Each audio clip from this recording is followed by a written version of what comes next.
US. President Donald ട്രംപിന്റെ ഭരണകൂടം H-1B work പെർമിറ്റിൽ യു.എസിൽ താമസിക്കുന്ന നിരവധി ഇന്ത്യക്കാർക്ക് ആശങ്കയുണ്ടാകുന്ന നിരവധി നടപടികൾ പരിഗണിക്കുന്നുണ്ടെന്നാണ് പുറത്തുവരുന്ന റിപ്പോർട്ട്. ഗ്രീൻ കാർഡ് ലഭിക്കുന്നതിനായി അപേക്ഷിച്ച് ദീർഘനാളായി കാത്തിരിക്കുന്ന നിരവധി പേരുണ്ട് യു.എസിൽ.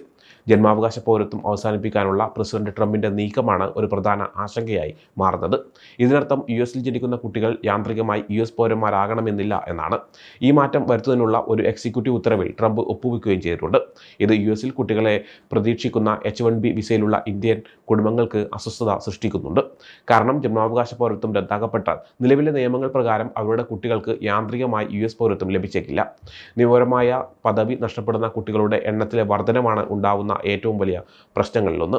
ഇന്ത്യയിൽ നിന്നുള്ള കുട്ടികൾ ചെറുപ്രായം മുതലേ യു.എസിൽ താമസിക്കുന്നവരാകാം. എന്നിരുന്നാലും 21 വയസ്സ് തികയുമ്പോൾ അവരെ ഇനി ആശ്രിതരായി കണക്കാക്കില്ല. കൂടാതെ യു.എസിൽ തുടരാനുള്ള നിയമപരമായ പദവി നഷ്ടപ്പെടുകയും ചെയ്യും. ചില യുവ കുടിയേറ്റക്കാരെ രാജ്യത്ത് തുടരാൻ സഹായിക്കുന്ന deferred action for childhood arrivals പോലുള്ള പ്രോഗ്രാമുകളിൽ ഈ കുട്ടികൾ ഉൾപ്പെടില്ല. 21 വയസ്സ് തികയുമ്പോൾ അവർ യു.എസിൽ നിന്ന് പുറത്തു പോകേണ്ടി വരും. അവർ അവിടെ ഇത്രയും കാലം താമസിച്ചിട്ടുണ്ടെങ്കിലും സ്കൂളിൽ പോയിട്ടുണ്ടെങ്കിലും 21 വയസ്സ് കഴിഞ്ഞാൽ രേഖകളില്ലാത്ത കുടിയേറ്റക്കാരായി മാറും. H-1B വർക്ക് വിസകളിൽ യു.എസിലെത്തിയ ഇന്ത്യൻ പ്രൊഫഷണലുകൾക്ക് അവരുടെ ആശ്രിത വിസ സ്റ്റാറ്റസിൽ നിന്ന് 21 വയസ്സാകുമ്പോൾ കുട്ടികൾ മാറുന്നത് ആശങ്കകൾക്ക് ഇടയാകുന്നുണ്ട്. യു.എസ്. ജന്മാവകാശ പൗരത്വം നിർത്തലാക്കുകയാണെങ്കിൽ ഈ പ്രശ്നം കൂടുതൽ വഷളായേക്കാം. ജന്മാവകാശ പൗരത്വം യു.എസിൽ ജനിക്കുന്ന കുട്ടികളെ സ്വയമേവ യു.എസ്. പൗരമാകാൻ അനുവദിക്കുന്നുണ്ട്. ഇതുവഴി ആ മാതാപിതാക്കൾക്കും പൗരത്വം ലഭിക്കാനുള്ള എളുപ്പവഴിയാകുന്നു. ഇത് ഗ്രീൻ കാർഡിനായുള്ള നീണ്ട കാത്തിരിപ്പിൽ നിന്ന് അവരെ സഹായിക്കുന്നുമുണ്ട്. ജന്മാവകാശ പൗരത്വം റദ്ദാക്കുന്നത് ഇതിനകം തന്നെ നീണ്ട ഗ്രീൻ കാർഡ് കാത്തിരിപ്പ് സമയങ്ങളെ കൂടുതൽ കഠിനമാക്കുമെന്ന് അമേരിക്കയിലെ സ്കിൽഡ് ഇമിഗ്രേറ്റ്സ് ഇൻ അമേരിക്ക എന്ന സംഘടനയിലെ നേഹ മഹാജൻ പറയുന്നു. ജന്മാവകാശ പൗരത്വം ഇല്ലെങ്കിൽ കുട്ടികൾ വളർന്ന് മുതിർന്നവരാകുമ്പോൾ അവരുടെ നിയമപരമായ പദവി നഷ്ടപ്പെടും. ഗ്രീൻ കാർഡുകൾ ലഭിക്കാൻ വർഷങ്ങളായി കാത്തിരിക്കുന്ന കുടുംബങ്ങൾക്ക് ഇത് വളരെയധികം അനിശ്ചിതത്വം സൃഷ്ടിക്കും.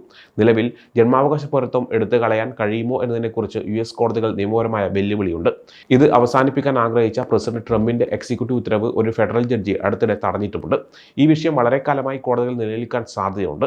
ജന്മാവകാശ പൗരത്വം മാറ്റുന്നതിന് ഭരണഘടനാ ഭേദഗതിയോ സുപ്രീം കോടതി വിധിയോ ആവശ്യമായി വരുമെന്നാണ് റിപ്പോർട്ട്.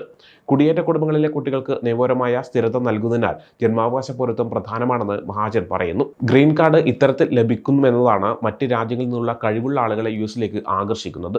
മറ്റൊരു പ്രശ്നം H-4EAD ആണ്. ഇത് H-1B വിസ ഉടമകളുടെ പങ്കാളികളെ യു.എസിൽ ജോലി ചെയ്യാൻ അനുവദിക്കുന്ന പ്രോഗ്രാമാണ്. പങ്കാളികളെ സാമ്പത്തികമായി സ്വതന്ത്രരാക്കാൻ സഹായിക്കുന്നതിനാണ് ഒബാമ ഭരണകൂടം ഇത് അവതരിപ്പിച്ചത്. പ്രസിഡന്റ് ട്രംപിന്റെ ആദ്യ ഭരണകാലത്ത് H-4EAD എടുത്തു കളയാനുള്ള ശ്രമങ്ങൾ ഉണ്ടായിരുന്നു. ശ്രമങ്ങൾ നിർത്തിവെച്ചെങ്കിലും ഭാവിയിൽ ഇത് വീണ്ടും ഉന്നയിക്കപ്പെടുമെന്ന ആശങ്ക ഇപ്പോഴും നിലനിൽക്കുന്നുണ്ട്. കൂടാതെ H-1B, H-4 വിസ ഉടമകളും മറ്റു ചില വെല്ലുവിളികൾ നേരിടുന്നുണ്ട്.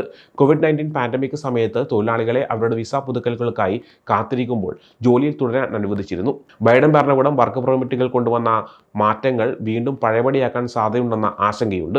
ഇത് ഓട്ടോമാറ്റിക് എക്സ്റ്റൻഷനുകളെ ആശ്രയിക്കുന്ന തൊഴിലാളികൾക്ക് പ്രതിസന്ധി സൃഷ്ടിക്കും. മൊത്തത്തിൽ ഈ മാറ്റങ്ങളെല്ലാം ഗ്രീൻ കാർഡിനായി വളരെ കാലമായി കാത്തിരിക്കുന്ന ഇന്ത്യൻ പ്രൊഫഷണലുകൾക്ക് കൂടുതൽ അനിശ്ചിതത്വം സൃഷ്ടിക്കുകയാണ് ചെയ്യുക. വർഷങ്ങളായി യു.എസിൽ താമസിക്കുന്ന കുടുംബങ്ങൾക്ക് ഈ സാഹചര്യം ജീവിതം ദുഷ്കരമാക്കും.